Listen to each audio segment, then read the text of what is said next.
Tonight's episode of the Sunday Night Talk for Week 10 is here. It is me solo, talking big picture, early games, late games, and one tremendous Sunday night win for the Raiders. I'm here for it. I watched the whole game. I jotted down my notes. I have all my thoughts, not to mention the awards wrap it all up. Don't forget, if you're new to the channel, please subscribe to it right here on YouTube. All my stuff is on there. My stand-up comedy, my movie series, not to mention my running it back interviews are on there, and more is going up. Okay, it's week 10 in the NFL. It's all me this week talking NFL and beyond, and a very unusual interaction I had at a supermarket today involving my Raiders hat. You're going to find it all right here, and it starts right now. The Sunday Night Talk, week 10, right now.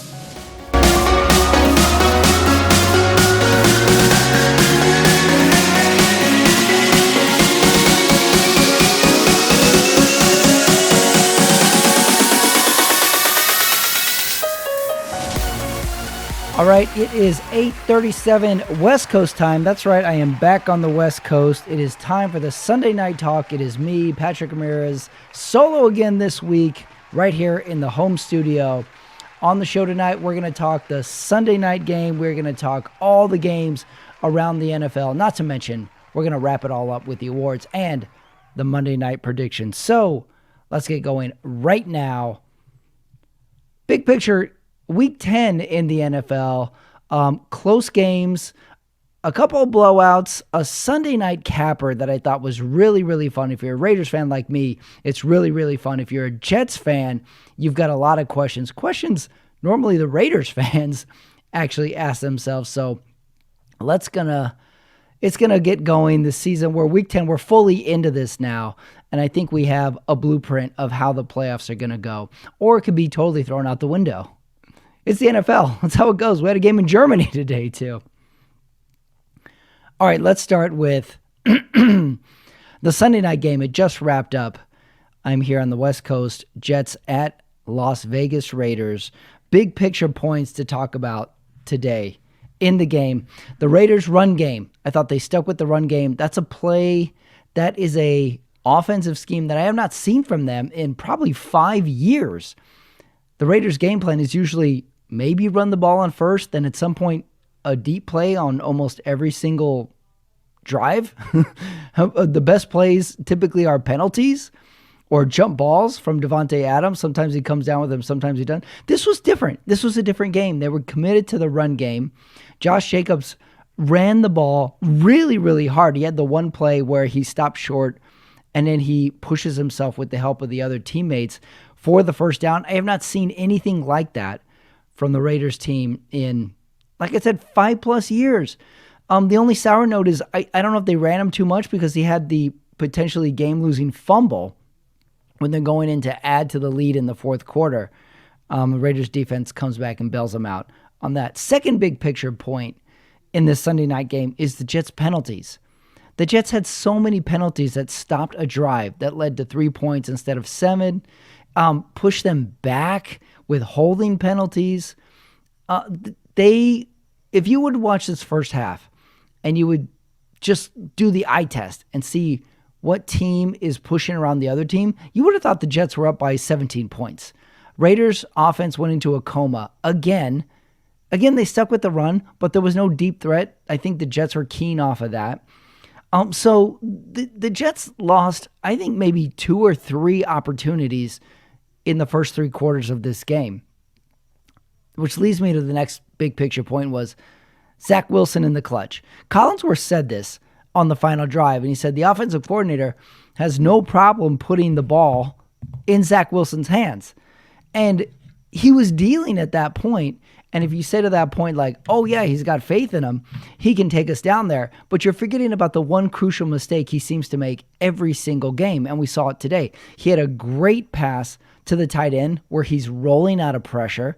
He was flinging the ball. He was taking underneath routes. Collinsworth said it too. He looks like Aaron Rodgers. He's throwing the ball like Aaron Rodgers. He's flipping it out there. And then he had the one bad interception too, where Spillane picked it off. And if you watch that replay, Zach Wilson is staring him down all the way. Spillane runs and covers about 10 yards to pick that ball off. And also what I think was underrated about that interception was that I would bet a lot of linebackers and DBs dropped that interception. It was a fastball, hardball throw. Spillane gets it with his hands. It's not in his body, and he gets it in stride. Great pick by him. He read it all the way, and then he had the awesome interview after the game with Melissa Stark, where he gets to not only describe the play and break down his game-winning interception, but also gets to announce to America that his wife is going to have their first kid. So the Raiders team is getting more and more fun by the week here. Antonio Pierce said it at halftime when he's asked, like, what's the game plan? And he just says, we got to run the damn ball. And they committed to it. Josh Jacobs carried the majority of the load. A couple runs by other running backs. One, a little scary fumble. It turned out he was down already. So the run game is total surprise by this. We have Aiden O'Connell in at quarterback who he had some good throws, but you can't put the ball in his hands. You can't put the game in his hands. He's not ready, but he is a game manager, and he can make a few good throws. We utilized the tight end today. He scored the one touchdown. One thing about the Raiders offense is we're not going to put up points. We're just not. But can we get the drive when we need it? Can we get the first down? Can we get the tight end touchdown that looked a little iffy when the ball was in the air, but he came down with it? And after that, put it on the offensive line and put it on the running game. Next point, Raiders defense. It bailed the offense out when it went into a coma. It bailed the offense out. Yes, there were penalties against the Jets, but just the pressures. I'm convinced Max Crosby gets all the attention. He just looks like he's flailing all the time. Thus, it looks like he's always pressuring the quarterback. He's always in and around there. I think he had one sack today on the quarterback, but he's always in the mix. So the defense was big, and particularly the D-line and the linebackers. There was a couple of plays, too, where a linebacker had to make a tackle in space, leading to a 3rd and short instead of a first down. And then the DBs were good. Divine Diablo was really good. And, of course, just the denial of the Hail Mary pass at the very end, which was way closer than I thought it was. Just the fact that Zach Wilson put a jump ball being pressured there. 2 Jets got arms on it. Really close game. Raiders get the win. Now, before I get psyched on the Raiders, here's their next 5 matchups. Minnesota, Kansas City. Sorry, correction. Here's their 5 next matchups. Miami, Kansas City, Minnesota, Chargers, Kansas City again. So Spillane said it at the end, like, this is a fun team. We're having cigars.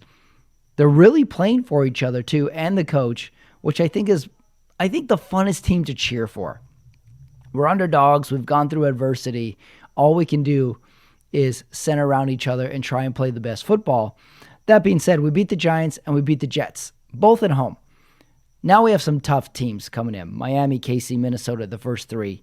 All going to be tough. All going to be really, really big tests. So some more offensive production in the air is needed. Some tightening up on the defense. I still thought we let a lot of Zach Wilson plays go by where he was straight up dealing and he was finding holes in the zone. Nonetheless, the Raiders get the win. The NBC coverage was good too. I liked it. I liked the Heidi intro at the beginning. You know, I've always heard when it's Raiders Jets, we always get the Heidi game. It's a Heidi game again. And we get the story. You know, I don't even know the story of Heidi. I don't even know what that fairy tale or that is a Disney movie. I have no idea. I just know it's a story about a Swiss girl in the Alps. That's all I know. I tried to look it up. I didn't even find that much information other than she was a bit of an orphan and she ran away from her grandpa. All right, maybe we need to incorporate that. Or how about this, NBC, when the Raiders play the Jets again in 5 years? How about just play Heidi in the corner of the screen? That'd be cool. You know, we have all this picture-in-picture potential, and we don't really use it that much. Let's finally play Heidi and see what that movie's actually all about.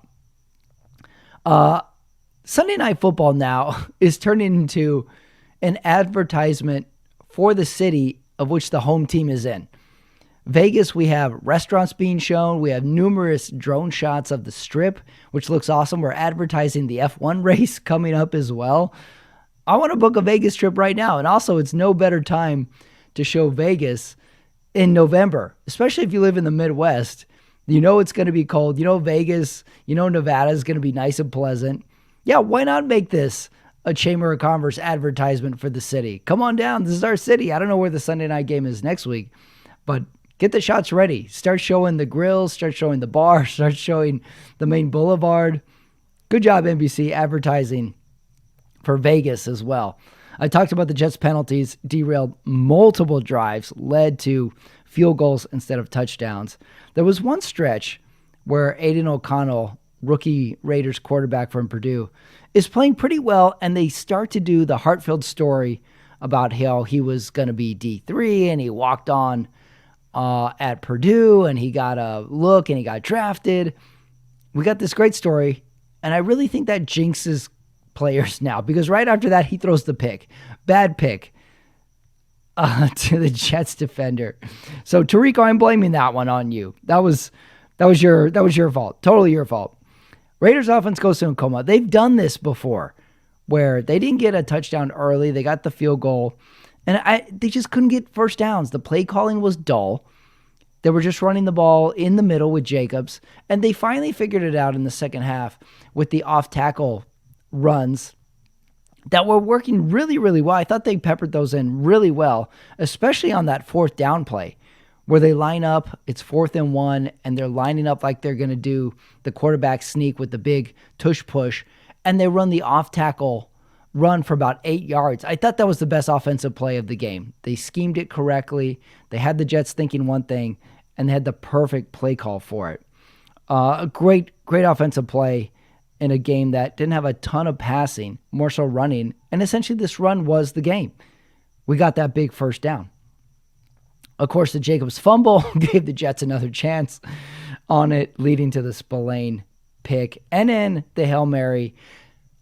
Only beef I had was the third down play where the Jets were using their timeouts on defense, and the Raiders ran a third down pass. Seemed like a broken route because 2 tight ends were in the area, saving the Jets their timeout, and they got the ball back. So Raiders win. Big schedule coming up as well for them. So that's the Sunday night game. Lots of good shots of Aaron Rodgers seemingly coaching up Zach Wilson on the side. I like to see that. I like that Aaron Rodgers is on the sideline as well with the team. They said on the broadcast that he's thinking mid-December to come back. What would be the pros and cons of him coming back to a Jets team that is not going to make the playoffs most likely and is struggling? They have a good defense, but I don't know what the point of that would be, but we will wait and see on that. I'd love to see it. I'd love to see him rotate in possibly too. We'll wait and see. He's going to prioritize his health first. All right, that was the Sunday night game, but we have other games to discuss on the show. So let's talk the early games first. Houston, Cincinnati. I had this game circled like this is a game that I thought 3 weeks ago would be totally boring. Houston is just in a feeling out process of seeing who they have, letting CJ Stroud get reps and getting used to that NFL speed. But after last week, his stock has risen, I think, 100%. And then we have this game where he leads the comeback and they beat Cincinnati 30-27. Houston is 5-4.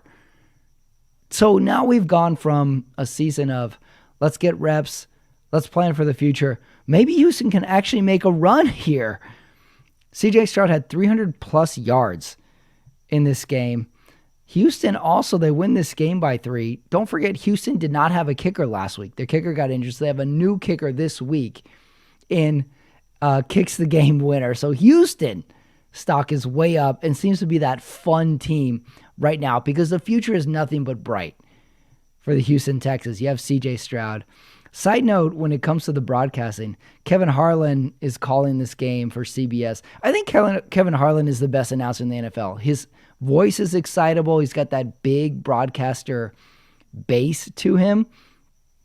I love watching games and listening to him describe it. Sometimes, if you are listening to a game on the radio, they'll describe a game or they'll describe a play or react to it, but you won't know what happened because they're just going, pass up the middle, and he is down, gets the first down. We're really hanging.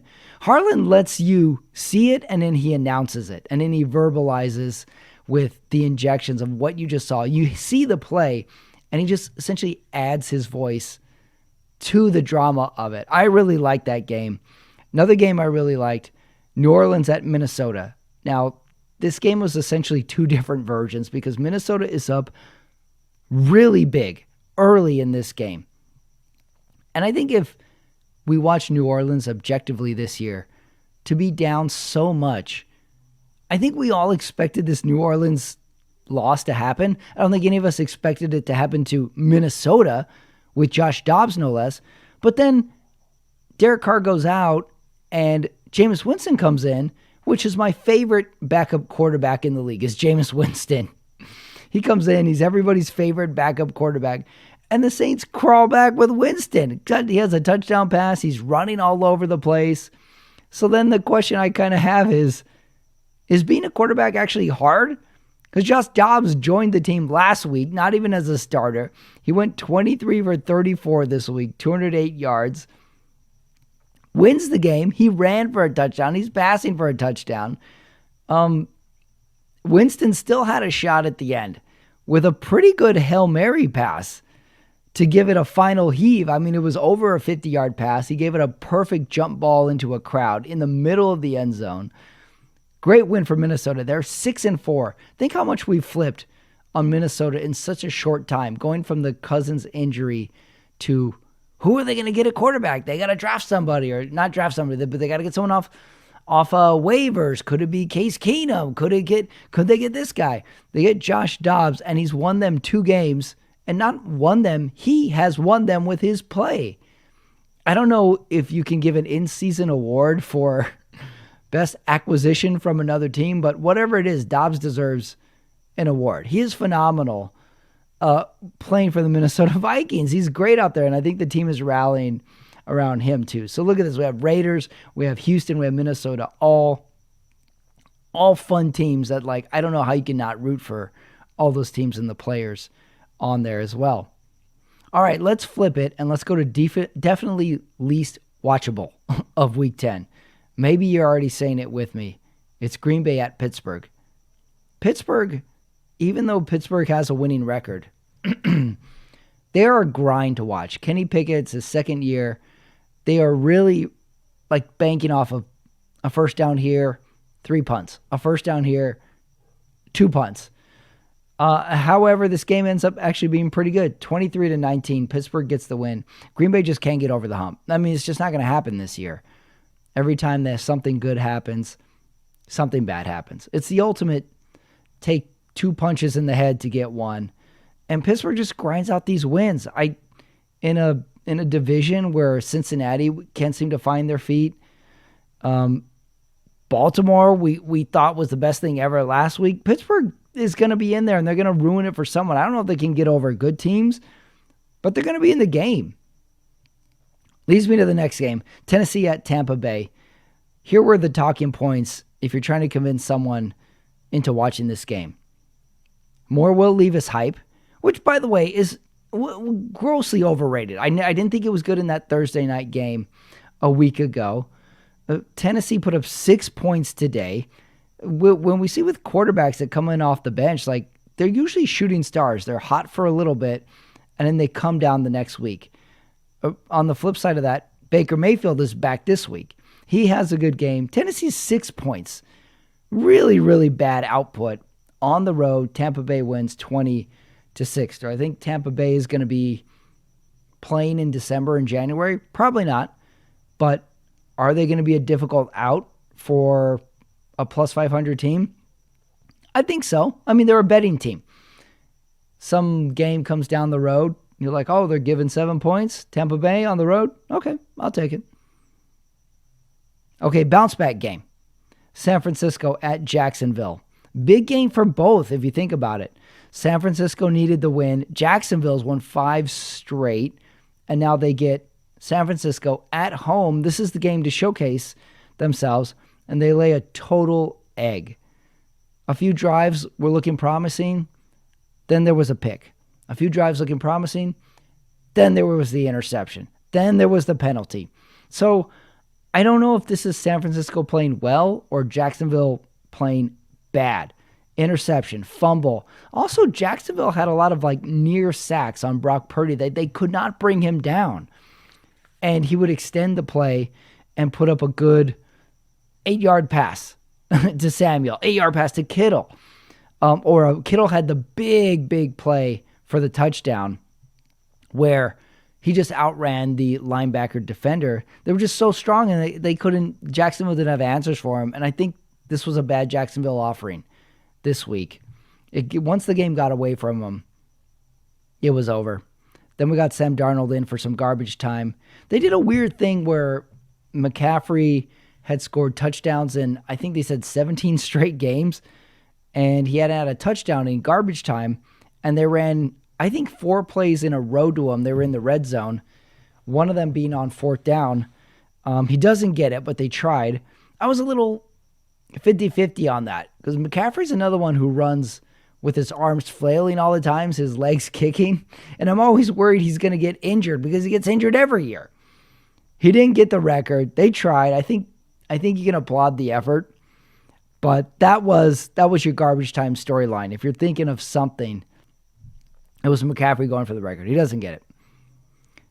Last early game, Cleveland at Baltimore.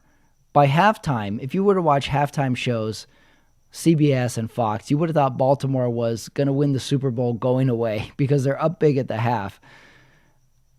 Then Cleveland battles back. Not to mention Deshaun is back, and I don't even know what to call this Deshaun appearance because he comes in, we're anointing Baltimore, and Cleveland pulls off the win 33-31. So AFC North, I don't know if there's any clear-cut favorite here. Baltimore was awesome last week, and they lose to Cleveland at home this week after being up big. Strange Baltimore team. I still think they're strong. It might be Cleveland and Baltimore just going to play each other tough no matter what the records are, no matter who played what last week. I was surprised by this. I really was, because I thought we were going to have a Baltimore parade today because they were going to win so convincingly. But no, they lose to Cleveland. Now that brings us to the late games, which, by the way, time changed last week. So now the days are shorter. It seems like the late games are, I thought the late game was the Sunday night game for a while. I was like, it's already dark out. All right, let's watch the late game. But no, we still had the full game to come next. Atlanta at Arizona. Kyler Murray, he's back. And I don't even know what to go with Kyler Murray. Can we call it a cameo? A guest appearance maybe? Again, how hard is it to play quarterback? He went 19-32, 249 yards. He ran. He had 1 pick. He had 1 sack. And Arizona beats Atlanta, who has not been good all year, but they've been fun. Another fun team. I joked around a few weeks ago with the NFL upper class, middle class, and lower class. Now I'm going to give a new category, the fun class. Atlanta and Arizona are definitely in the fun class of NFL. Kyler Murray is fun to watch. I think that's the only way to be a Kyler Murray fan. It's just going into having fun, knowing nothing's really going to come from this. But it's going to be fun. He's like cotton candy. It has no nutritional value, but it's kind of fun from time to time. And they have different flavors. All right, next game, Detroit at LA Chargers. Detroit is good. Chargers won last week. First of all, I was curious to see how much Detroit fans are going to be at SoFi Stadium. And again, it was close to that 60-40 range. And Detroit is really good this year. I forgot the storyline of Goff coming back to LA. Remember, Goff was a UCLA guy as well, traded away from the Rams. And he's coming back, and the Chargers make a game of this, of course, because they always do. But Goff has a really good game. He's poised in the pocket, making the throws when he needs it. In the first, I would say, 2.5 quarters of this game, it just seems like the Chargers are playing at 80%. Every third play, one important receiver gets injured, and he has to come out. And then he comes back in. Chargers had 7 fourth down attempts. And I think they got every single one of them. That being said, Detroit had the winning field goal. They're just pulling out these games. They're 7-2. The Detroit Lions are, and they're looking like the class of the NFL. But I don't think anybody wants to say that because we know Lions history. So we're really, really careful about it. But the Lions, I thought this was a trap game for them, and they pulled it off. The Lions are good. I'm going to say it right now. The Lions are good. Another late game. The Giants at Dallas. Okay, if there ever was a bounce back game for Dallas, they lost to Philly the week previous. You should have to play the New York Giants the week following.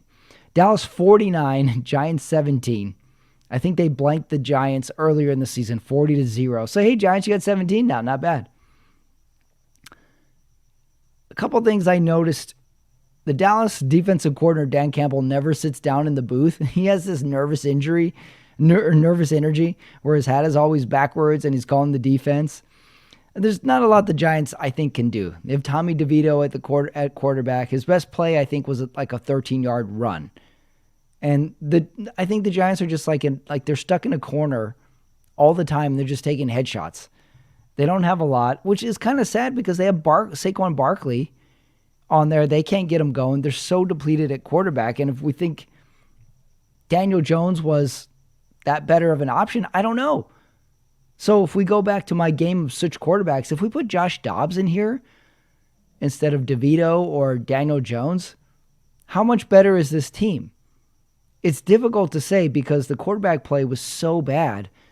And yet we've seen teams like Minnesota find a quarterback from another team and jump right in and make an impact. Tough loss for the New York Giants.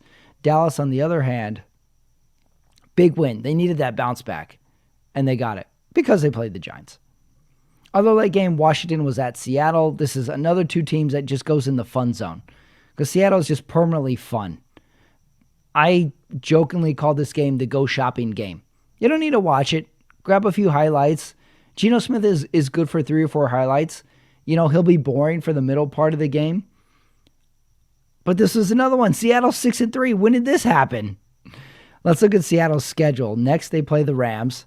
Then San Francisco, then Dallas, then San Francisco again, then Philly. So this is the test. I think they're going to win one of those games. Maybe they beat the Rams. Maybe there's a trap game in there for Philly. Maybe they don't care about that game at that point. But, I mean, this is where the stretch happens for Seattle, and we're going to know what they're all about after those games. One last game that I haven't discussed is the Germany game, Frankfurt, which was Indianapolis against New England. 10-6. I don't know what Europeans think of football now that they have like 4 games a year there, but 10-6 was a rough offering. Mac blew it again, and it's getting worse on the sidelines. He's being yelled at the sidelines. Somehow he's always in a spot where he has an opportunity to win the game or affect the game. And I mean, back to the Sunday night game, like, why put it in his hands? Like, why not just run the ball as much as you can and have him throw underneath? It's the offense is either too complicated for him or the offense is bad. But at 10-6 and you're in the red zone, you would think he wouldn't throw the obvious interception, and he did. The other thing I've noticed with NFL Europe games, because it grows every year, I'm looking at the crowd and I'm noticing, you know, you have some jerseys. They're wearing jerseys of the teams there. But I also notice there's a lot of other teams' jerseys. I saw a Chiefs jersey in there. Someone will always have a Dallas Cowboy hat on or something.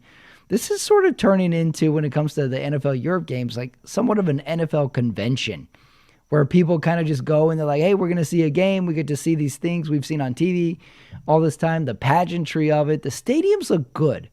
Before, you could always tell it was a soccer stadium converted for NFL. This looked like it was an NFL stadium. So it's growing every year, and fans know the game. They enjoy the pageantry of it all. So I have a hot take that's coming up later about this. Last question on the Germany game. What was the weather there? Because we had a lot of jackets on the sideline. Bill Belichick's wearing a hat, a big jacket, however it was unzipped. Players are coming off off the field putting winter hats on. So what's weather like in November in Germany? So maybe we need a weather ticker on the side of it with a little, maybe a Germany fact or something to let us know what it's like there, because we all know in the States what the weather is, but we don't know in Europe this time of year. That would have been nice to know. Those were the late games in the NFL. The season is shaking up, and we have the class of the NFL, but we've got fun teams. We have so much fun that's going on in the NFL right now, and it's cool. I mean, it's fun. However, the schedules are getting tough for those fun teams coming up. So we're going to know what's what right now. Like, it was all, think of it like we got the first, when you start a new school year and it's all fun till Halloween, everybody's friends, grades really don't matter. And now you got to take a midterm. And now you're like, oh, wait, when do I register for the spring semester? Oh, my God, this is getting serious. Now I got to book a flight for Thanksgiving. I'm booking flights for Christmas. Oh, my God, I got to really think about this. Oh, that one girl I hooked up with a party, she's calling me 2 times a week now. It's time to make decisions. Okay, I went off on a little rant there. Okay, it's week 10. As you know it, it's all me this week, and now we're doing the awards. Yes, thank you, the awards. We never miss this. I love the awards because this is my creative side of it all. I can think of some tidbits that you don't necessarily pick up during an NFL Sunday. Okay, so number 1 award, our first award of the day is Best Quote of it. I got a couple nominees. First one is, quickly Sunday Night Football is turning into the Chris Collinsworth show. He had a lot of moments Sunday night where he's just laughing under his breath. He's doing the yeah, I think he did it going into a commercial too. So the first quote is from him, and it's in reaction to the Jets defense. And it's hard to watch sometimes, this offense. The guy really loves offense, and you can tell that.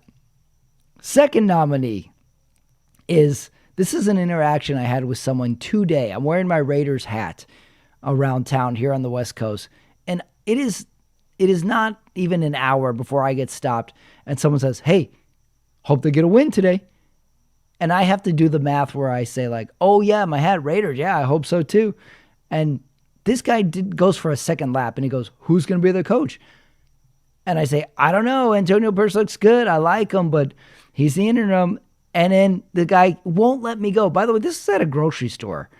And I'm trying to go shop. I'm trying to get to the aisle.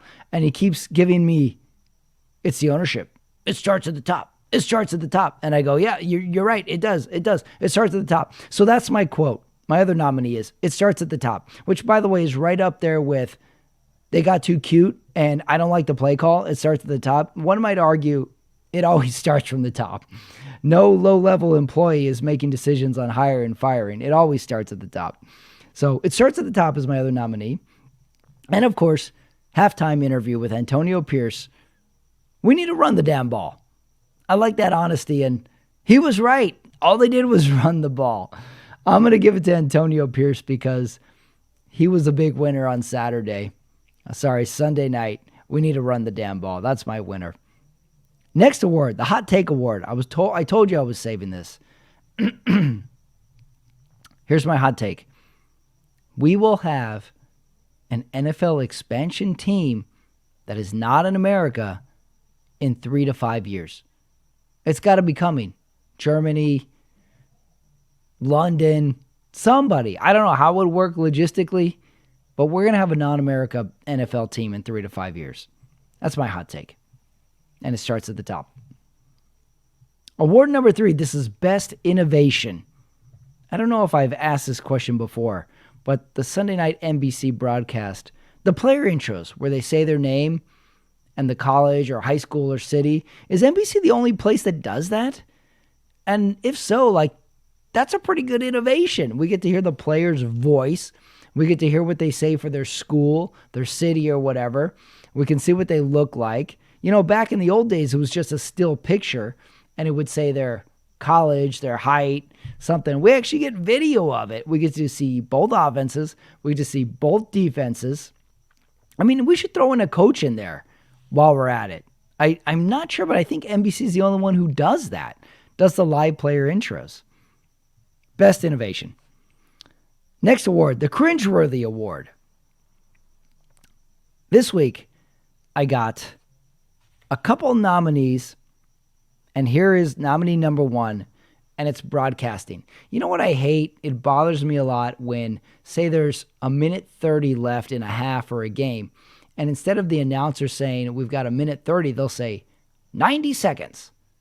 And for some reason, that always confuses the listener. It makes it sound like you have less time than you do.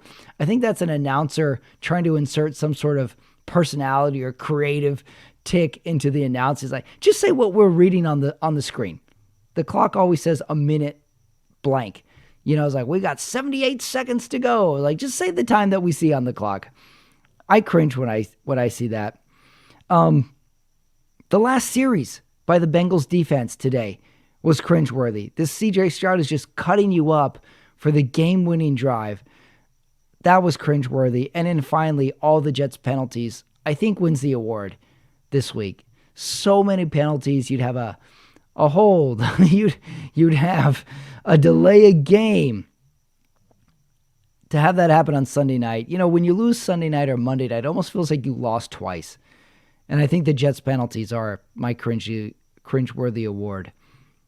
Next award, best costume design of the week. All right, well, we had a lot of salute to Veterans Day this week. Dallas Cowboys did the red, white, and blue stripe across the helmet. Looks really, really classy. So I thought, hey, why not every single team add some sort of patriotic element to their uniform or to their helmet? You know, just a little bit. Maybe outline, you know, the Texan, the Longhorn on the Texan helmet with a red, white, and blue something. Patriots add, you know, maybe an extra star to their helmets. Like add a little something to every single uniform would have been my suggestion. But my best costume award for the week is, I loved it, Robert Kraft's huge puffy jacket that he wore to NFL Frankfurt. It was something like out of Zoolander. Like maybe if we have Zoolander 3, you know, we could have Robert Kraft in there with that huge puffy jacket. He still didn't look warm, by the way. Award number 5 is called Advice Alley. Now, here's my advice, and it's a suggestion or something for the offseason NFL Rules Committee. So many roughing the passer penalties we have now. Can we have a lesser roughing the passing penalty? You know, there's 2 penalties for roughing the kicker. There's running into and roughing. Can we have that for the roughing the passer? Like a running into the passer? Because they're affecting the game way too much. And every time you watch the replay, you're like, that was the penalty? That was his lowering the head? Like, what was the actual play? He drove him into the ground? Oh, there was a play where in the Sunday night game, the Jets defender was on the ground and reached for Aiden O'Connell's legs, and that was the penalty. And then we all know it's a penalty. We all know it's a bullshit penalty, but we kind of say like, well, yeah, if you're on the ground, you can't reach for his legs. Like, we all know that they have to lay off so much. So my advice is to the NFL is, let's have a lesser roughing the passer penalty, maybe of the 5-yard variety. That way it doesn't affect the game quite so much. All right, next award. We have the Sunday double feature. What movie would you want to watch after taking in this week's games in the NFL? And I went with, because there was a lot of precision games. The Houston game, the Minnesota game, the Cleveland game. Like, I felt like we had a lot of precise games in offense. So I went with a sci-fi movie that has precision as well. I went with The Martian. I love the coming together, 2 nations coming together to solve the rescue mission of saving Matt Damon on Mars. So flip it on for me. As soon as Spillane got the interception, and I'm like, just start the intro. I'll put it on mute till the game ends, and I'll flip it on. Good movie, and it hasn't really been on a lot of streaming services either, so I'm ready to rewatch it. The Martian. Still not sure what Kristen Wiig is doing in that movie. All right, last award. Who won the week? And I have an interesting 2 picks because I wrote, can CJ Stroud win the week again? ? Can Josh Dobbs win the week again? ? But let's zoom out a little bit. I think Houston and Minnesota won the week. Both of them. And after this Sunday night, I think you got to give some Antonio Pierce won the week. It was a grind. It was a struggle. It was a bit of an ugly win. But I saw a stat earlier in the week that interim coaches actually have a lot of success winning their first game as interim coaches. And I think they're like 2-9 the week following. So he won the 2 games in a row. Teams we should have beat, and he beat them. So let's give a 3-parter. Let's give Houston, Texas won the week, Minnesota Vikings win the week, and Antonio Pierce, interim head coach of the Raiders, win the week. All right, those were the awards, and that brings us to the last segment of the week. That is the Monday night game. Now, we have an interesting Monday night game this week. We have Denver goes into Buffalo. Not a game that I'm instantly excited about. However, Denver might be that fun team. Buffalo could miss the playoffs this year. They really could. Josh Allen is the only thing they have on there. He runs the ball, he passes it, he looks good, but we're not excited about Buffalo anymore. Same way we're not excited about Cincinnati anymore. So let's talk it out. Denver's feisty. They go all the way across the country to Buffalo. What's the weather going to be like? We got to check that. I'm going to say Buffalo does pull it off. I'm going to say they win by 7. A valiant effort by the fun Russell Wilson now. You know what I'm looking forward to? A Josh Allen 4th down conversion to win this game. You know, games are always exciting now. Like, how often do we have blowouts? We rarely have blowouts. We had 3 blowouts at halftime, and all 3 of those teams came back. Buffalo takes it by 7. Big 4th down conversion. You heard it here first. It's going to happen. All right. That was the Sunday Night Talk for Week 10 in the NFL. It was me. It was my big picture thoughts. It was a Raiders win on Sunday night and all the awards. Hey, you know, people have written in with their own awards. So if you have thoughts on it, you let me know. That's it. That's the Sunday Night Talk. That is me, Patrick Ramirez, right here on the Running Back Network, the Sunday Night Talk. Have a good weekend. All right, that is it. That is Week 10. That is the Sunday Night Talk with me, Patrick Ramirez. A lot of games, a lot of thoughts, a lot of fun. Hey, it's November. The time has changed. The NFL is hot right now. And Germany got a game. I don't know how you felt about that. Don't forget, if you're new to the channel, please subscribe to it. All my stuff is up there. Stuff is going up there all the time as well. My stand-up comedy is there. My running back interviews are there. Not to mention old series are there. Movies and beyond. Go check it out. Every subscriber helps. So it was Week 10. It's November. How are we doing? How about a check-in with you and your team and your emotions? You know, the season is going to tighten up now. So the fun teams, we're going to lose a few, we're going to gain a few. But I'm here for it all. Right here, the Sunday Night Talk, giving awards, talking games. This is what we do. This is our week-to-week adventure. That is the NFL. And also, the adventure of Robert Kraft's jacket. Thing was huge. For me, Patrick Ramirez, this was the Sunday Night Talk, and I will see you next time.